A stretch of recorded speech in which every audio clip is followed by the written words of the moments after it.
amount of moves that can be used and countless ways how to figure out a problem. Big powerful dynamic moves to discrete slow static moves. One of the things I love about climbing is how there's no set way on how to tackle a problem. It's just you and the wall. There's such an innate feeling of freedom when I climb. Everything else just seems to disappear. I solely focus on how I can manipulate my body from A to B and how to solve that problem. I walked right over, said, hi, how you doing? You smiled at me, and girl, you tore right through me. I said, come on, let's dance. When I climb, I like the mental side of the sport. When you're just standing there, looking at a hard climb before you get on the wall, reading how you think it will be done. Once you finally get on the wall, the moves flow together as you've already pre-decided where you will move, and the movements are fluid. If you just fall, you take a step back, rethink what you're going to do, and just trial and error until you get to the top and smash the climb. Knock me right off my feet. Hearts and beats, hearts and beats, hearts and beats.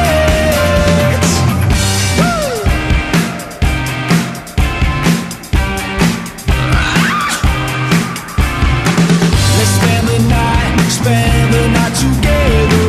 Heart beating so fast I should tear my shirt off. This girl I saw. Even though a huge part of bouldering is climbing itself, the social aspects also takes prominence. For me, one of the reasons I got into climbing was because I had friends to go with. We can challenge, help, and simply just hang out with each other. Bouldering is a type of sport where you should just leave your ego at the door and just enjoy yourself no matter your ability. So if you had to describe climbing in one word, what would it be? What would it be? What would it be? It means... Oh, well, what? First word would be fun. It's fun. Community. Community. Fun. Inclusive. It's frustrating. Strenuous. I'd say a challenge. Challenging. I suppose that's a challenge, two words. Yeah, challenging. Exhilarating. Everything. It's a new challenge. I would say physical chess. Problem solving. Stressfully. It's a break from life. Avoiding the gym. Any extreme sports participant will tell you that their sport is more than just a sport. They will tell you it is a state of mind and a way of life. It's about the adventure of pushing the boundaries and challenging your own limitations. It's these personal factors that take alternative sport beyond competition and make it in actuality a lifestyle for the participant. The Lab has an event every Monday night called Ladies Night Climbing. With this you get a free coach for the night within the group. It has also been set up to increase the amount of female climbers in the male-orientated sport. Similar initiatives are set up all over England. They've been proven effective by the many increase in participation rates around the world. At the American Bouldering Championships in 2006, the percentage of female participants was 35%. Then in the 2014 Championships, it had risen to 43%, showing a huge increase in female participants. The BMC has also got up to 20,000 female members. They make up 25% of the BMC's membership. John Gill introduced a grading system that peaked in 1958 called the B scale. This was a basic system that is now rarely used, with 3 scales of difficulty: B1, B2 and B3. At the time of the scale's creation, a B1 had moves as hard as the most difficult rope climbs. B2 is an incredibly vague grade and was described as quite a bit harder than B1. Lastly, a B3 was a climb that had only ever been done once. Whenever somebody beat a problem a second time, it was automatically downgraded from B3 to B2. Climbing kept slowly developing from this point, and in 1964, the first indoor artificial wall was built by Don Robinson at Leeds University. Climbing gained a hold in the UK, with walls popping up all over the country, now having over 140 approved Association of British Climbing walls.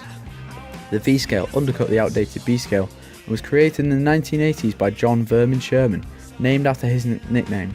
This was a way that is used to grade a climb's difficulty, creating a set standard for climbers to compare their ability.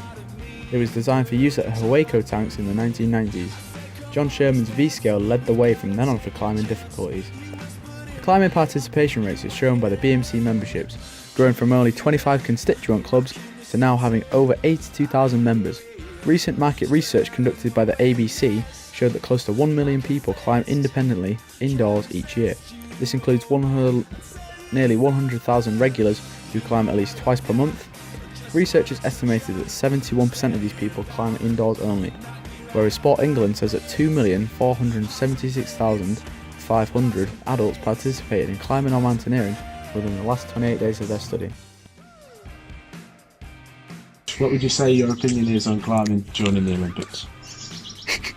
Well, there's an interesting question there, Will, and the climbing community, I think, is completely divided. On the one hand, you've got people who are into their competition climbing, they might be sponsored climbers, and they can see that this is an opportunity to promote climbing. But on the other hand, you have your traditionalists who tend to climb for their own purposes. They make up a really important core of the community of climbing. And their suggestions are that providing this three-pronged attack in the Olympics. So, remember what we've got here. We've got bouldering, then we've got sport climbing indoors, lead sport climbing indoors, and then we've got this really weird activity called speed climbing. Okay, that in the UK nobody knows about. And speed climbing is 1,000,000 miles away from everything that we do in the UK. Okay, so if you have a look at the community of practice for the UK, looking at McIntyre's work, I guess, what we'd say here is that climbing is all about going to a rock, a piece of rock, seeing a possible route up it and climbing it for the first time, and not relying on any equipment. Okay, and that's not what speed climbing is about. Speed climbing is about practice, practice, practice. That climb is the same throughout the world, and everyone can practice that climb for as much as they want, and then they can go in the Olympics. It's just not climbing as we know it. So we've got a huge divide here. Yeah, I can imagine. Sean Cox has said that sport climbing is like asking Usain Bolt to run a marathon, then do the hurdles. So what would be your comment about that? I think that's definitely for me. That's definitely a very valid point. I think the three-pronged attack to climbing in the Olympics really is like having three different genres. I mean, I would say that boulderers and lead climbers are completely different people.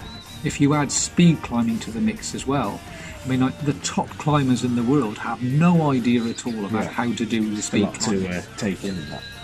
Some of those people, what's his name? Johnny, you'll know the guy, what am I called? He's one of the top climbers in the world, and he's on-sighted incredibly hard routes, and yet he's now taking himself off these really difficult climbs that he's renowned for to practice his speed climbing for the Olympics. For me, this is really problematic. Yeah, it must be difficult, I should imagine. Well, that concludes the interview. Thanks, Ash. Appreciate it. Thanks for your time. Thank you very much, Will. It's a rap video. Wait, I think it actually might be a rap video. No sorry, guys. Alright. We are the Beckett Bouldering boys, yo. Gonna hit you with the academic lyric flow. Gonna teach you all about climbing, and we'll do it without rhyming. Here comes Will with the teachings, yo. Gonna tell you all about that culture, yo. All about Donnelly and Hardwell, yo. Who are they here, you asking? Climbers are pretty chilled out people. They do it to keep fit at the gym. Problem solving is also another reason that keeps them focused on achieving. Well, I think you might know Ashley. Yeah, that's right, he's our lecturer. Taught us all about subculturing climbing. What was that? No one was listening. This is what he said.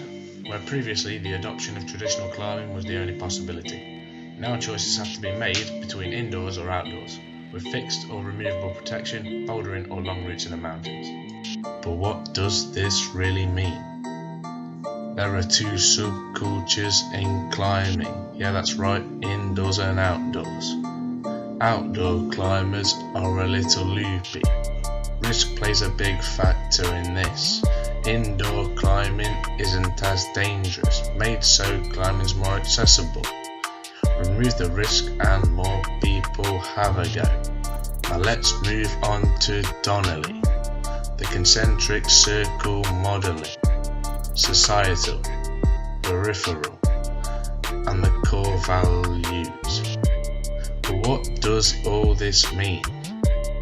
Well, with 3 levels come 3 types of climbers. That's right, authentic, synthetic, and appropriated. They're the levels of climbing, and now you know about the culture. We are the Beckett Bouldering boys, yo. Gonna hit you with the academic lyric flow. Gonna teach you all about climbing, and we'll do it without rhyming. Here comes Rahith with the teachings. Gonna tell you all about the initiatives, all about lab and night bus, yo. What is that I hear you asking? There's a little thing called NIBAS. It has 5 levels for you to pass. Gonna teach you how to climb a bit better. Bring some friends and do it together. Level 1 is for new boulderers. Level 2 teaches you the foundations. Level 3 makes you more competent. Level 4 and 5, why not compete? For all ages starting from 7. Develop climbers through quality coaching. Make you the best you can be. Get more climbers on the streets. On to the lab right now. The best bouldering wall in Leeds. Gonna get you bouldering and keeping fit. But how will they facilitate this? Ladies' night on a Monday. Everyone's social on a Tuesday. Student night on a Wednesday. Free pizza on a Friday. All these events to get you climbing. Makes it pretty hard to say no. So why not go down to the wall and give it a good go? We are the Beckett Bouldering boys, yo. Gonna hit you with the academic lyric flow. Gonna teach you all about climbing, and we'll do it without rhyming. Here comes Toby with the teachings, yo. Gonna tell you all about the history, yo. All about Gill and Vermin. These facts will get you squirming. Oscar Eckenstein, he was a pioneer. In the 19th century he started mountaineering. He developed bouldering in the UK. That's in the past. Let's move to 1958. Where my guy John Gill invented something that gave us all a thrill. Grading system used for climbing called the B scale. B1, B2, B3, that was pretty basic.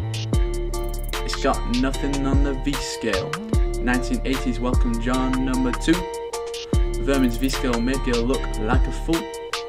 It's still used nowadays, that's the truth. John Vermin Sherman was a G. The V scale was revolutionary. Greater problems, difficulty. Used for the Hueco tanks in 1990. Now back then climbing started pretty small. Today it's grown, we got loads of indoor walls. BMC rose from 25 clubs up to 82,000 members.